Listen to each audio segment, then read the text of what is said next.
Hello everyone and welcome to my studio. I'm Kristen Olson Stone.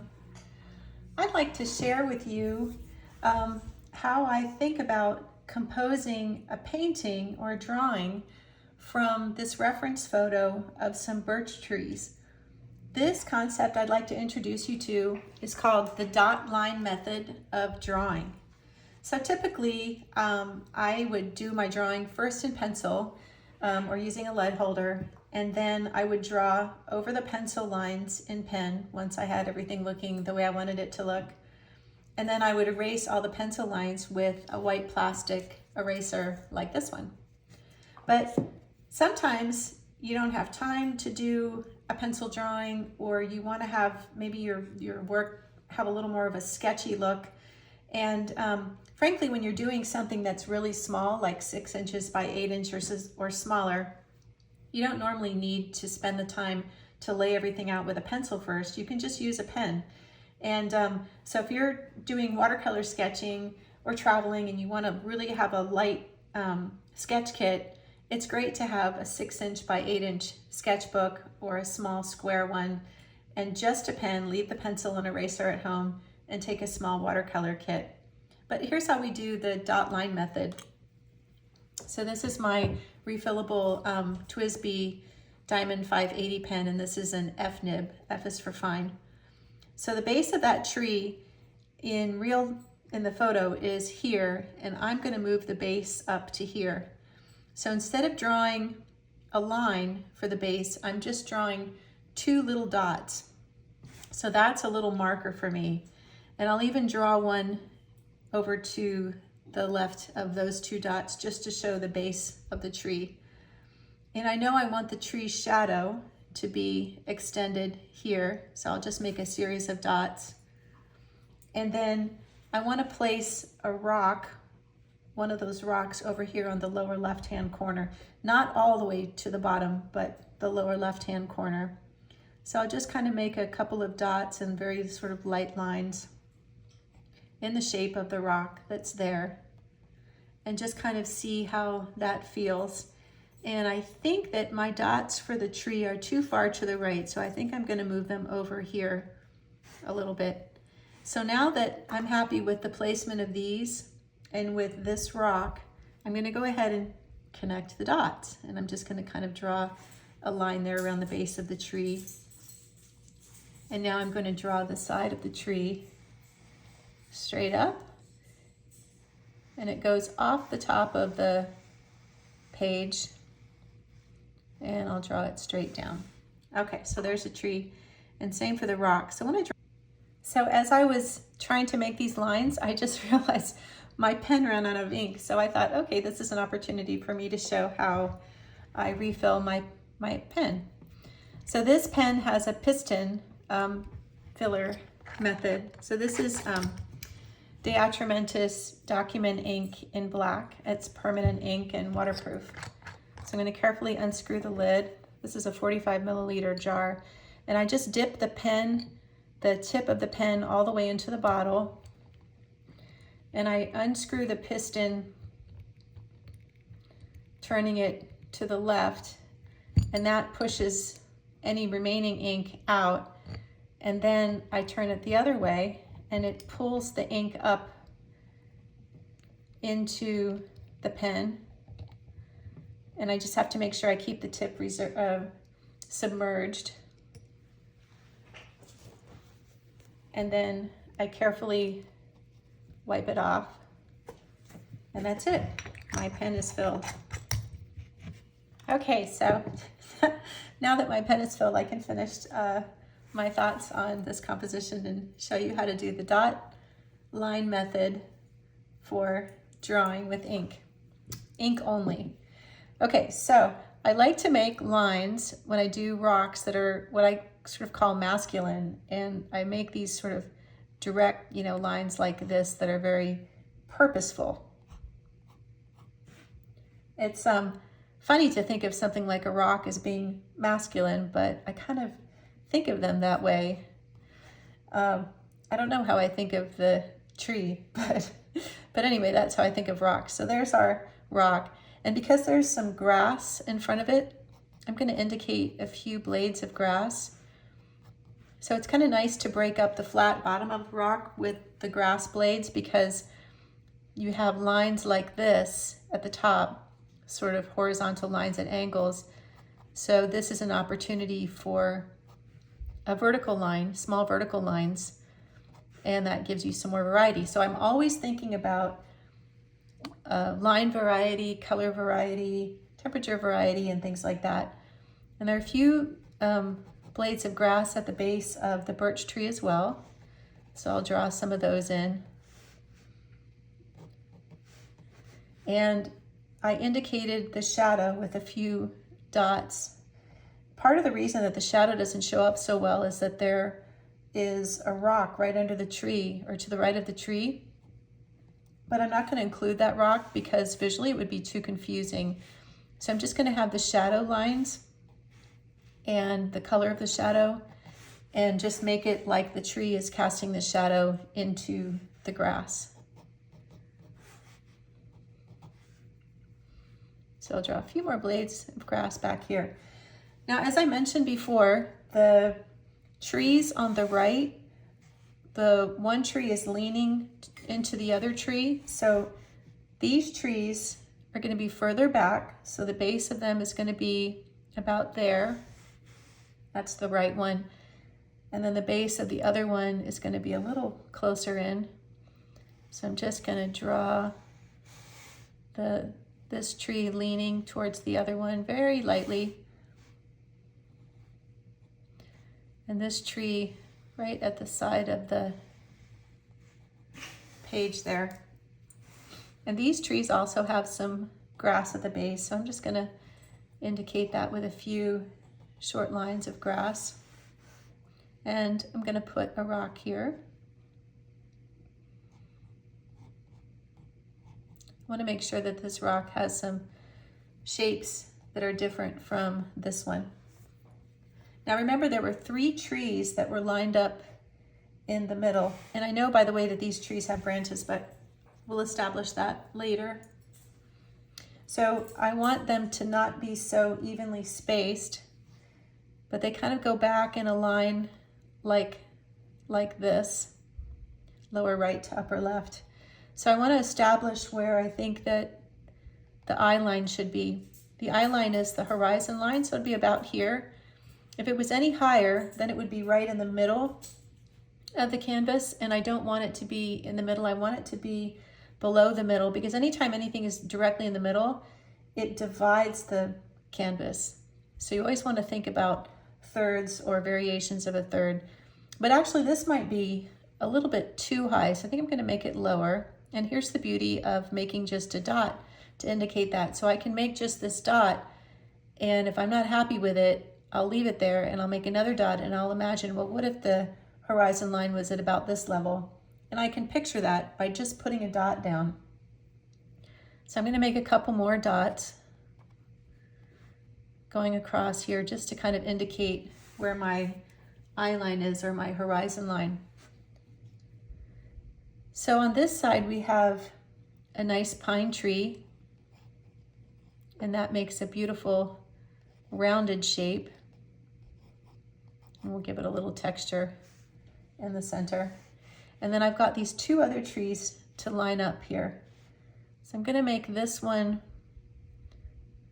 at base of that one, the second one about there. And I'm going to draw that up.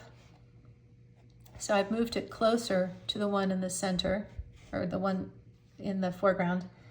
And then the next tree, I don't want it to be this distance apart, because that's how far these 2 are apart. I want it to be a little more random and different. So I'm going to put that just below the eye line.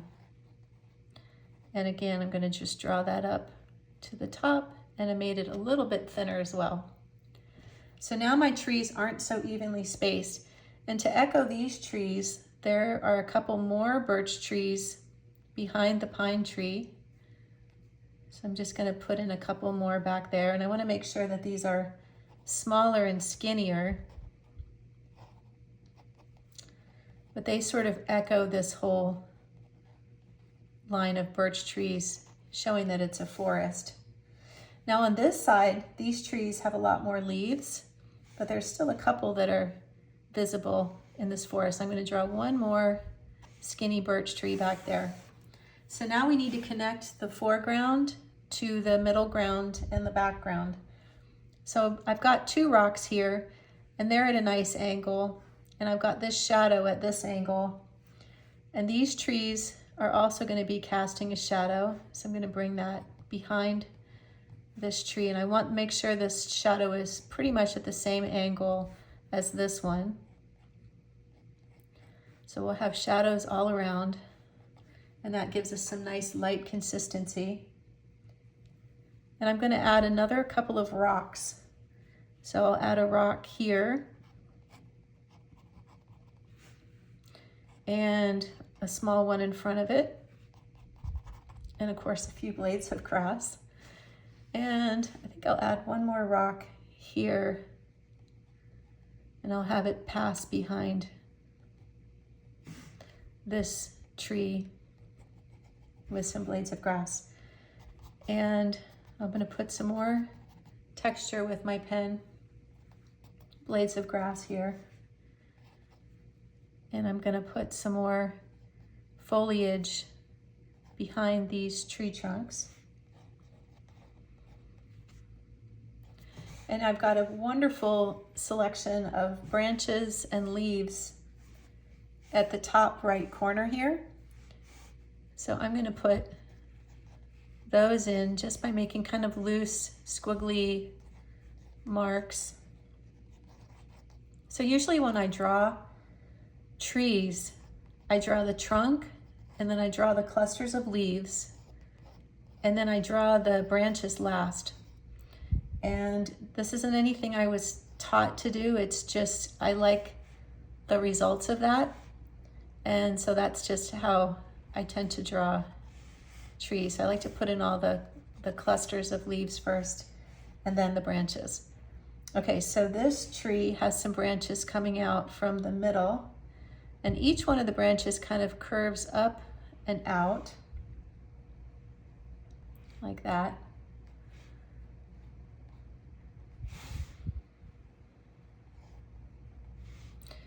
Just drawing them here and there. And there's a couple of skinny ones down here at the bottom. And the other trees also have branches, so I'm not going to make them as detailed. I'm just going to kind of put them here and there. So what you don't want to do is end up with a branch connected to a clump of leaves. You want the randomness of a few branches here and there, and a few clusters of leaves here and there. And that'll give you the nice look that nature gives us. Perfectly imperfect. So each of these rocks is also going to cast a little bit of a shadow. Not much of one though, because they're not very tall, but I'm just indicating that a little bit. I'm going to sign my name, and then I'll start the painting.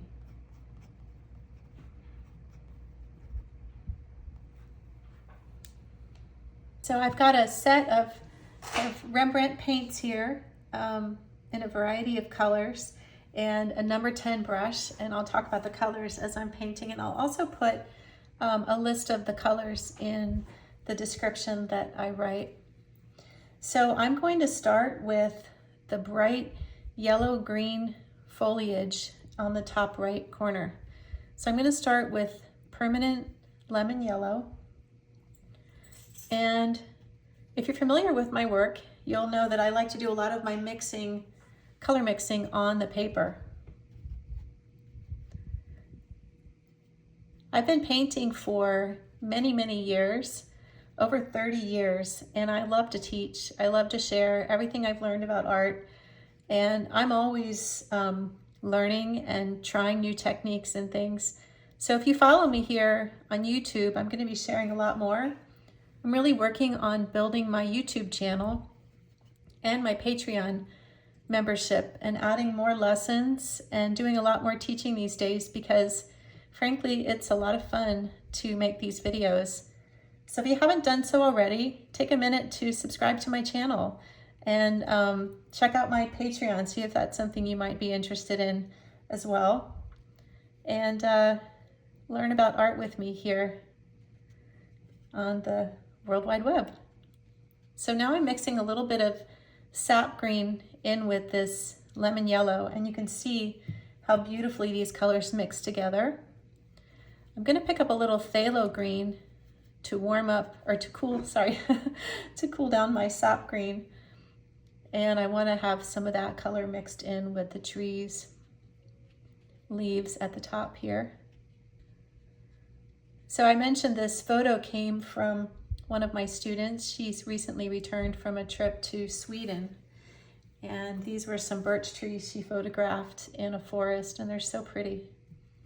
So I want to have this bright lemon yellow morph into more of a warm yellow. So I'm going to pick up azo yellow medium and put some of that color on the left side. So all the lemon yellow paint is still wet. And so I'm able to mix the colors right on the paper. And I love how that looks. I very often paint with really small travel kits, smaller than this one. And when you have a small travel kit, you usually don't have too much mixing space. And so if you can learn to mix your colors on the paper, you won't miss having big mixing spaces. And actually, like I said, I really like how it looks. I think one of the wonderful things about watercolor is that it's a very spontaneous medium, and it allows you to do things like this, to mix colors right on the paper. You can do that a little bit with oil paintings too. You can blend on the canvas, but the color doesn't move around on its own. So you have to do all the moving of the color yourself with your brush. So it doesn't quite have that same fresh, spontaneous look that I associate with watercolors. So the grass is green as well, and I want that to be a brighter green, and I want it to be lighter in value. So if you squint down and you look at this picture, squint down means just kind of look through your eyelashes, so you're just seeing the big color shapes and not the details. You'll see that the grass here, where it's reflecting the sun, is slightly lighter.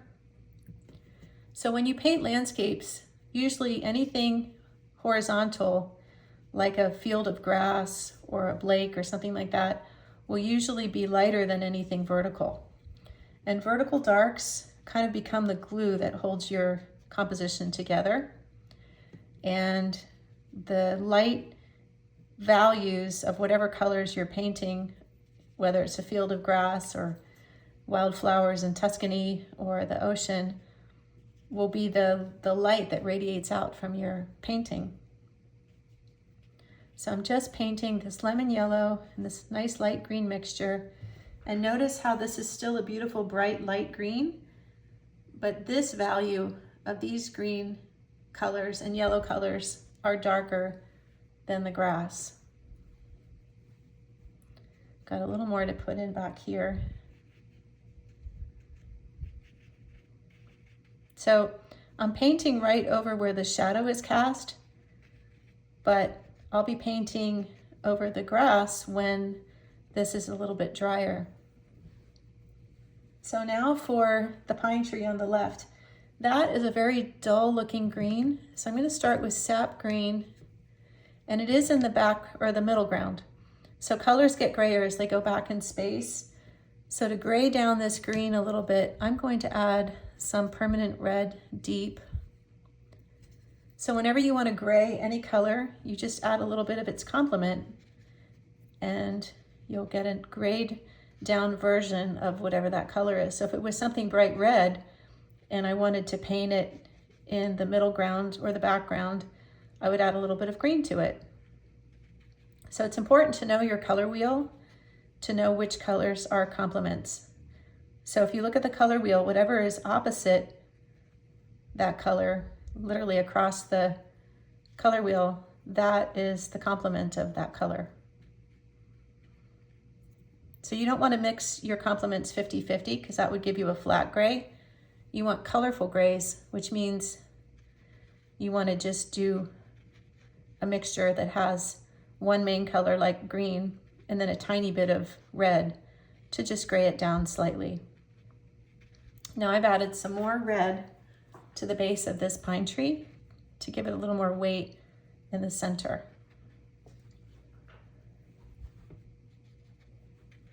And I'm going to do the same thing at the base of this greenery back here, just to kind of continue that color across. And that will make my landscape look a little more cohesive. And I don't want my eye line to be too straight either. So this kind of continues it in a way that's not too straight. And I'm going to put a couple more clusters of that color up in this section here, just to kind of add that nice grayed down green, which is working really nicely to add depth to my composition. Okay, so for the trees, I'm going to mix up a violet gray. This is French ultramarine, and I'm going to mix that with Quinacridone rose and a little bit of yellow ochre.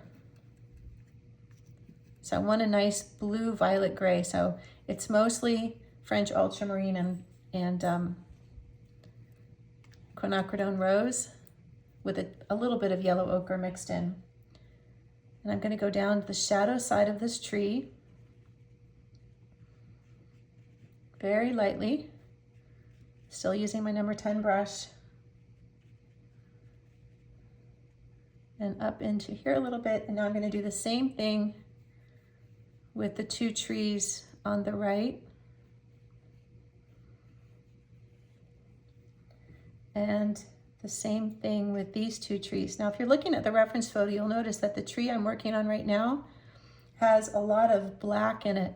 So the birch trees have white bark, and where the bark has peeled away, it looks black. And I'll be adding those darker colors later. But for now, the first pass is just to put down this violet color. So we're trying to establish light and shadow.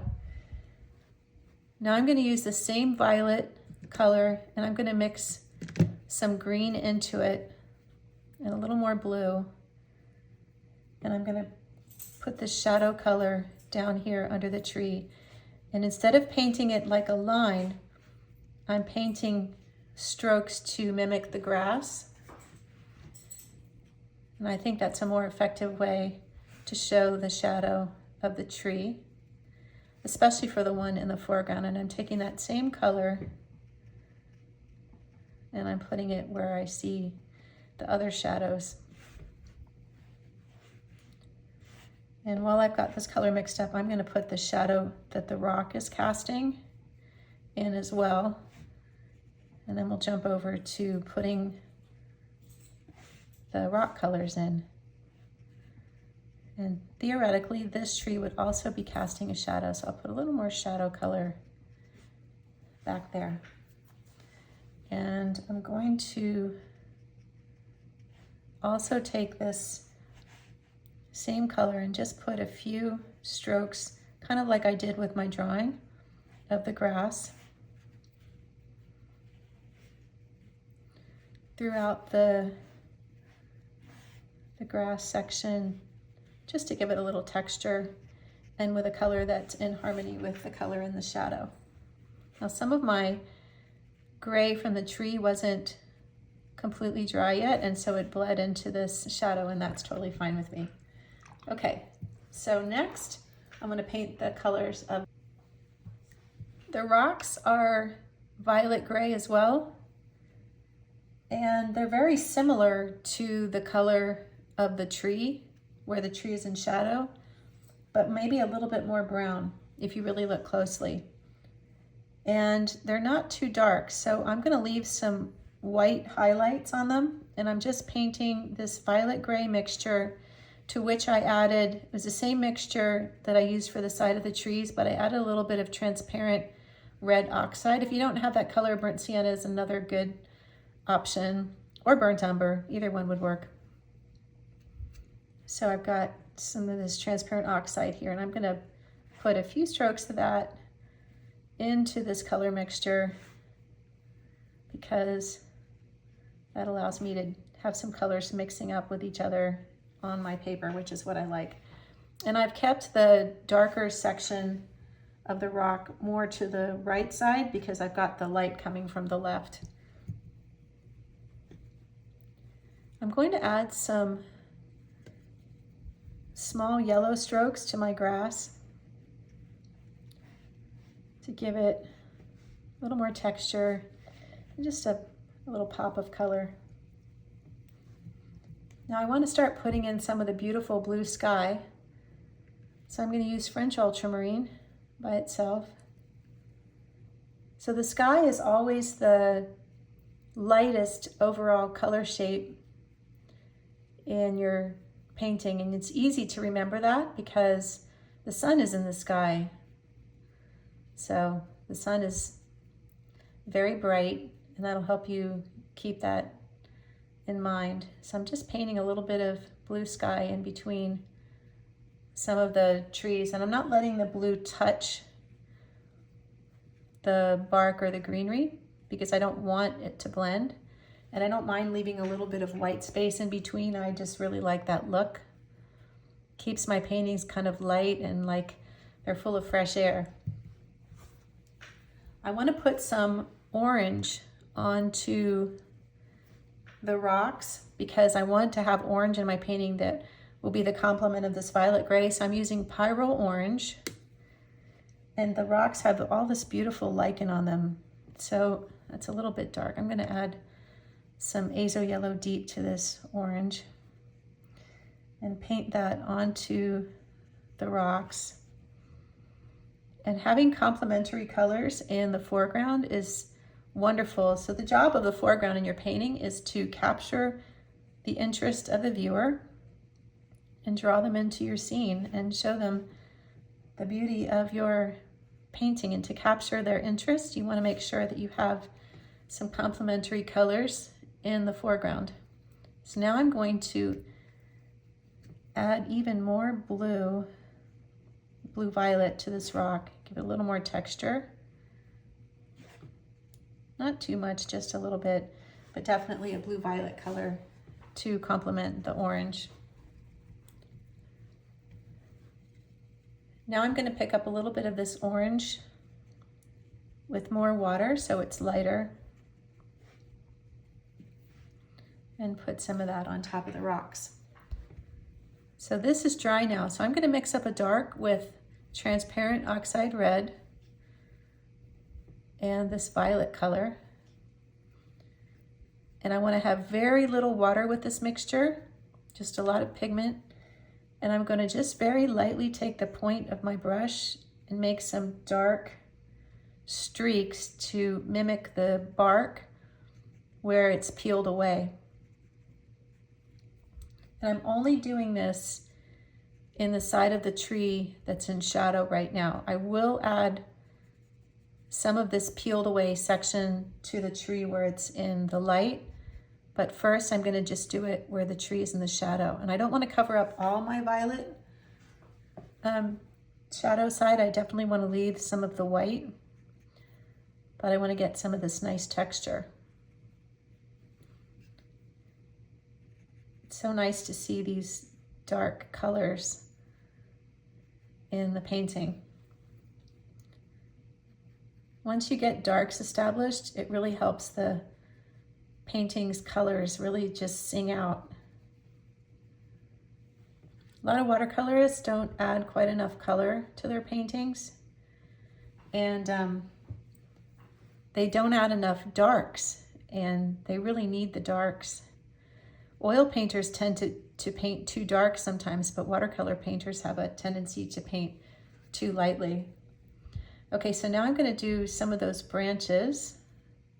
So I'm just using my brush to lightly follow along the lines of the tree.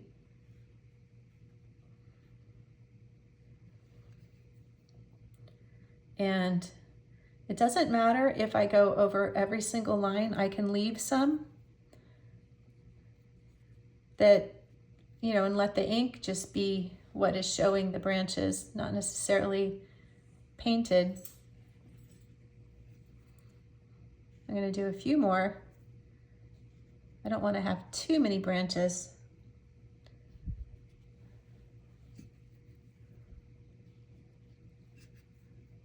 I'm going to put one up in the tree here. So when I put the branches through the leaves, I add a little more water to my paint so that they're softer looking. And I'm going to take some of this dark color mixture and add it to the base of this pine tree and put a few branches in this shape as well. And to make that look more natural, I've rinsed my brush off now. I'm going to come back and just put a few dabs of water so that the branches look like they're worked into the leaves, and that will just look more realistic. I'm going to put one stroke right here behind the rock to really make that rock pop out. I'm going to add some azo yellow medium to this orange. Just a tiny bit.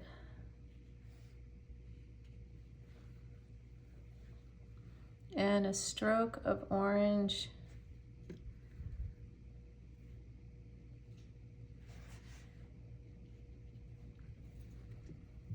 Right there.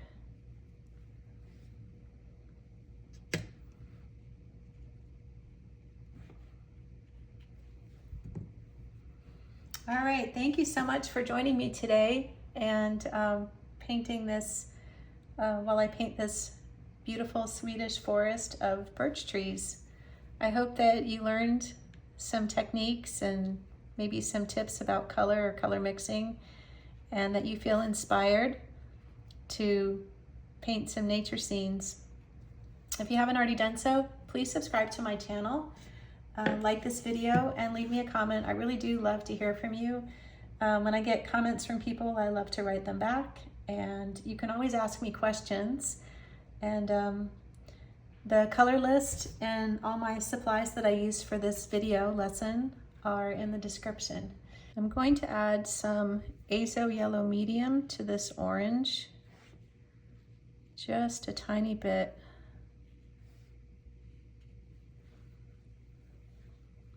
And a stroke of orange.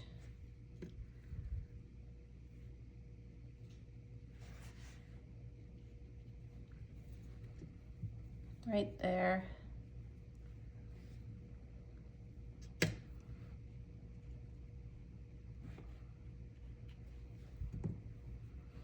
All right, thank you so much for joining me today and painting this, while I paint this beautiful Swedish forest of birch trees. I hope that you learned some techniques and maybe some tips about color or color mixing, and that you feel inspired to paint some nature scenes. If you haven't already done so, please subscribe to my channel, like this video, and leave me a comment. I really do love to hear from you. When I get comments from people, I love to write them back, and you can always ask me questions. And the color list and all my supplies that I used for this video lesson are in the description. And if you want a more in-depth lesson and you want this entire video, go ahead and subscribe to me on Patreon. You won't be disappointed. Happy painting, everyone.